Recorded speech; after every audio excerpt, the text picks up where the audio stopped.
Assalamualaikum warahmatullahi wabarakatuh. Perkenalkan, nama saya Muhammad Ulum SPDI. Saya guru mata pelajaran Akidah Akhlak di Madrasah Aliyah Al-Hidayah Arjasa Kabupaten Sumeneb, Jawa Timur. Sekaligus saya sebagai mahasiswa PPG 2025 LPTK Universitas Islam Negeri Kiai Haji Ahmad Siddiq Jember. Pada hari ini saya akan melakukan praktek pembelajaran, tepatnya di kelas 10 jurusan keagamaan Madrasah Aliyah Al-Hidayah Arjasa Kabupaten Sumeneb, Jawa Timur. Berikut cuplikan videonya. Selamat menyaksikan. Assalamualaikum warahmatullahi wabarakatuh. Waalaikumsalam warahmatullahi wabarakatuh. Apa kabar anak? Alhamdulillah, luar biasa. Allahu Akbar.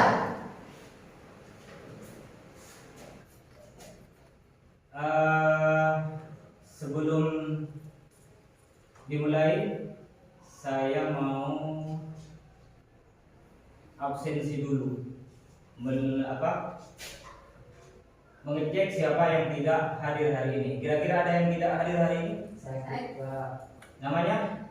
Ivan. Oh, Ivan. Ya, kita doakan mudah-mudahan teman kita yang hari ini sedang sakit, mudah-mudahan disembuhkan oleh Allah Subhanahu wa taala. Amin. Ya anak, sebelum Bapak memulai pelajaran, terlebih dahulu kita baca doa secara bersama-sama. Mohon kepada ketua kelas untuk maju ke depan memimpin doa. Silakan. Ayolah kita berdoa terlebih dahulu. Bismillah. Oke anak-anak, kita sudah membaca doa tadi. Dan sebelum kita jelaskan materi pada hari ini, maka Bapak ingin menanyakan sejauh mana ingatan kalian tentang materi minggu depan yang lalu. Materinya tentang apa? Apa? Ada adalah, ada hikmah, ada apa lagi? Saja, ada apa lagi? Coba saya mau tanya, ini untuk mengecek ingatan kalian dalam memahami atau mengingat pelajaran yang minggu lalu. Hikmah, apa hikmah? Hikmah adalah bijaksana, artinya meletakkan sesuatu pada tempatnya. Ya, bagus. Oke, sebelum materi tentang tamak dan dalil kita lain, saya pengen tanya dulu, sejauh mana kalian tahu tentang materi ini? Coba saya tanya, apa tamak itu? Tidak puas dengan diri sendiri. Tidak puas dengan Diri sendiri. diri sendiri. Kalau zalim apa? Menyakiti orang lain. Menyakiti Orang lain. Ya begitu ya. Iya. Begini anak, materi yang akan kita bahas kali ini yaitu tentang sifat tamak dan zalim. Ini adalah sangat penting untuk kita ketahui. Supaya apa? Supaya kita itu bisa terhindar dari sifat yang tercela bernama apa? Tamak dan zalim. Jadi kita penting mengetahui ini. Ya. Nah, sekarang kita masuk kepada materi, ya. Sebelum materi, saya akan membacakan tujuan pembelajaran. Jadi setelah pembelajaran nanti, apa yang harus dicapai setelah materi tentang tamak dan zalim ini? Pertama, siswa mampu memahami materi perilaku tercela seperti tamak dan zalim dengan baik. Itu tujuan pembelajaran ini. Kedua, menjelaskan dalil terkait materi perilaku tamak dan zalim dengan baik. Jadi ada dalil-dalil di dalam Al-Quran yang terkait dengan sifat tercela yang bernama tamak dan zalim. Kemudian yang ketiga adalah menyimpulkan materi perilaku tamak dan zalim dengan baik. Kemudian yang selanjutnya adalah menilai perilaku tamak dan zalim dengan baik. Oke. Selanjutnya, apa sih pengertian tamak dan zalim itu? Di sini dikatakan bahwa tamak dan zalim itu adalah dari kata aqtama yang artinya suatu sikap yang tidak pernah merasa cukup sehingga ingin selalu menambah apa yang seharusnya ia miliki tanpa memperhatikan hak-hak orang lain. Jadi intinya tamak itu adalah tidak pernah puas, tamak, dan dia ingin mempunyai lebih dari apa yang dia miliki dengan cara-cara yang tidak benar. Kalau masih dengan cara-cara yang benar, itu tidak dikatakan tamak. Kalian umpamanya pengen sesuatu yang banyak, pengen kaya, tapi dengan cara yang benar dan tidak tamak. Tapi kalau tamak itu dengan cara-cara yang tidak benar. Kemudian ciri-ciri orang yang berperilaku tamak adalah pertama, terlalu mencintai harta yang dimiliki. Kalau kepada dirinya sendiri punyanya itu adalah sangat cinta. Kalau diminta oleh orang lain sulit diberikan. Tapi kalau orang lain punyanya, dia pengen memiliki. Itu salah satu tanda orang tamak. Yang kedua apa? Mengharap pemberian orang lain. Selalu mengharap pemberian orang lain, sementara dia tidak mau memberi. Nah, pengennya selalu menjadi tangan yang di bawah, tidak mau menjadi tangan di atas. Tangan di atas kan memberi. Kalau di bawah itu meminta. Itu ya.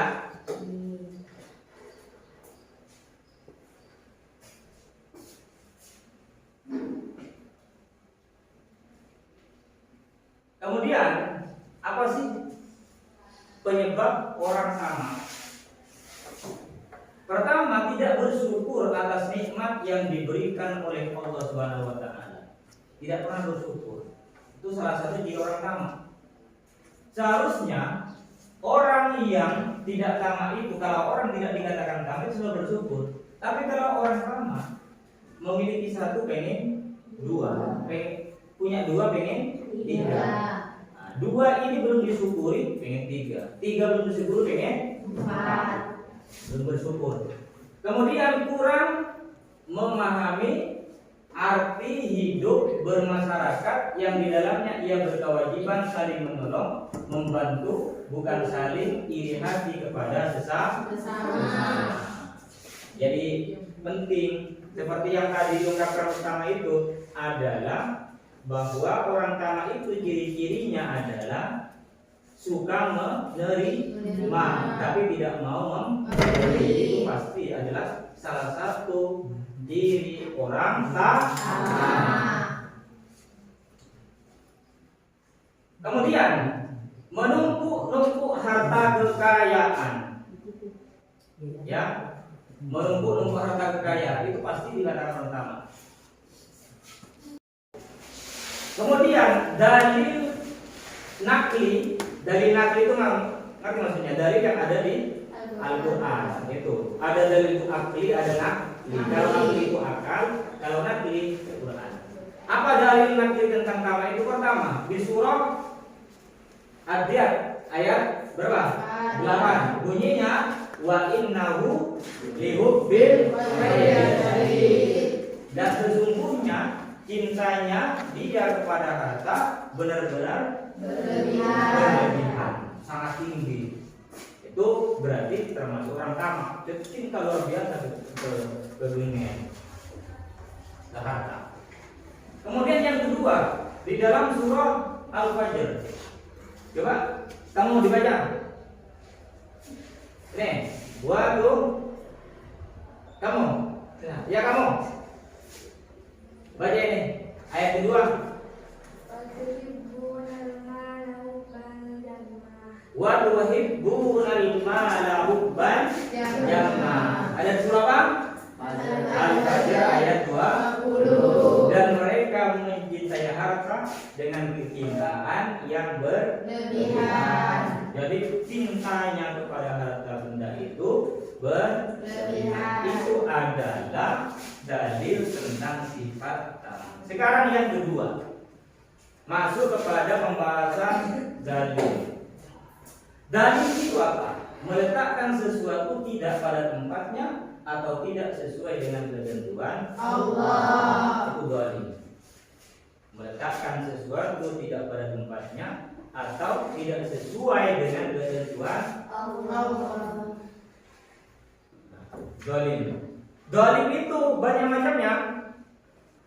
Ada dalil kepada Allah, ada dalil kepada diri sendiri, ada dalil bisa kepada orang lain. Bisa dalil kepada makhluk seperti hewan dan seterusnya.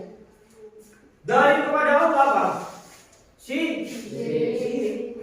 Dan dalil yang paling besar dosanya adalah dalil kepada Allah. Syirik. Kalau dalil kepada diri sendiri, ya banyak contohnya. Ya, umpamanya tidak kenal waktu 24 jam kita 25 itu digunakan bekerja soal semalam. Ya, siang hari siang malam itu bekerja. Itu namanya dalil. Tidak memberikan waktu untuk istirahat dari diri sendiri. Seharian belajar bagus, tapi kalau seharian tanpa kenal waktu itu juga dalil. Karena badan kita ini butuh apa? Istirahat. Tak makan, ya, tidak makan itu satu semalam itu dalil juga. Ya. Kita ini butuh namanya asupan gizi. Ada dalil pada orang lain, dalil. Ya, mengambil haknya orang lain, yang mengganggu orang lain itu dalil. Kemudian ciri orang yang berperilaku zalim, suka melakukan kemungkaran, senantiasa mengingkari kebenaran, berpaling dari perintah Allah, melanggar hukum-hukum Allah dan Rasulnya, dan gemar melakukan perbuatan tercela seperti dusta, khianat, aniaya, menghina dan lain-lain. Jadi kalau orang itu kelakuannya adalah aniaya kepada orang lain, merugikan orang lain, menyakiti perasaan orang lain, itu berarti termasuk orang yang zalim. Nanti saya akan berikan satu cerita di belakang itu terkait dengan perbuatan ini nanti, dan itu bisa diskusikan ya. Kemudian penyebab orang zalim, lemahnya iman. Orang yang keyakinannya kepada Allah itu sangat rendah, sangat lemah, maka biasanya mudah untuk melakukan kezaliman. Yang kedua, ingin mempertahankan kekuasaannya. Seorang pemimpin yang zalim, ya, itu biasanya karena tidak mau lepas kekuasaan orangnya, sehingga bagaimanapun caranya supaya dia itu kekuasaannya tetap langgeng, maka melakukan apa? Kezaliman. Yang ketiga, tidak mampu menahan nafsu. Ini juga bisa membuat orang zalim. Mengambil hak orang lain itu karena apa? Karena tidak mampu menahan nafsu. Ya. Ngambil haknya orang lain itu karena apa? Karena tidak kuat nafsunya, menahan nafsunya. Terlalu mencintai dunia. Orang yang terlalu mencintai pada dunia, cinta kepada harta benda, seringkali untuk mendapatkan itu dengan segala cara, yang itulah dikenal dengan perbuatan zalim. Paham ya? Ya, demikian materi kali ini. Selanjutnya saya akan membentuk kalian menjadi 3 kelompok.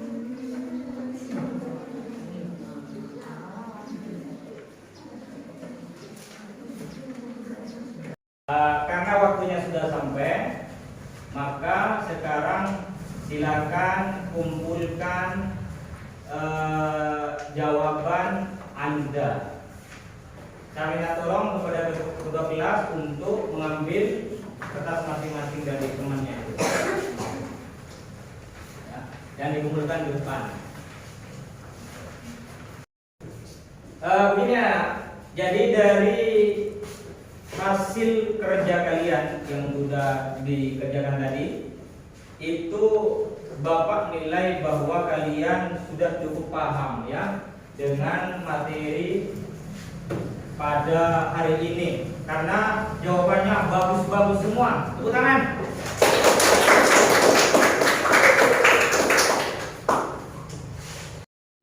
Oke, kita tiba sekarang pada sesi terakhir, yaitu penutup. Sebelum kita akhiri pelajaran hari ini, maka Bapak akan tanya dulu kepada kalian tentang materi yang tadi, ya? Bisa? Coba, apa sifat tamak itu? Yang bisa? Tamak adalah sifat tamak itu apa? Merasa tidak puas dengan diri sendiri. Merasa tidak puas dengan Diri sendiri. diri sendiri. Kalau zalim, kamu Meletakkan sesuatu tidak pada tempatnya. ya, meletakkan sesuatu tidak pada tempatnya. Oke. Karena pembahasan kita tadi itu adalah tentang sifat tercela spesifik kepada sifat tamak dan zalim, maka Bapak mengajak kepada Anda semuanya supaya Anda itu, ya, kalian menjauhi apa? Sifat tercela ini. Ya, ini apa? Sifat tamak dan zalim. Ya. Berusahalah kita itu untuk terhindar dari sifat tamak dan zalim. Ya. Terhindar dari sifat tamak dan zalim. Supaya apa? Supaya kita itu menjadi orang yang beruntung. Oke. Selanjutnya, pertemuan selanjutnya perlu saya sampaikan. Pertemuan selanjutnya kita akan membahas apa? Membahas tentang menjenguk orang sakit, ya. Itu nanti materinya. Hal yang terkait dengan menjenguk orang sakit. Itu nanti pertemuan selanjutnya. Oke. Sebelum Bapak akhiri, maka Bapak minta lagi kesediaan kepada ketua kelas untuk maju ke depan memimpin doa penutup. Dipersilakan kepada ketua kelas. Ya, kita sudah berdoa bersama-sama tadi, doa penutup yang dipimpin oleh ketua kelas, dan selanjutnya saya akhiri pertemuan pada hari ini dengan membaca Alhamdulillahirabbil alamin. Saya akhiri. Assalamualaikum warahmatullahi wabarakatuh. Waalaikumsalam.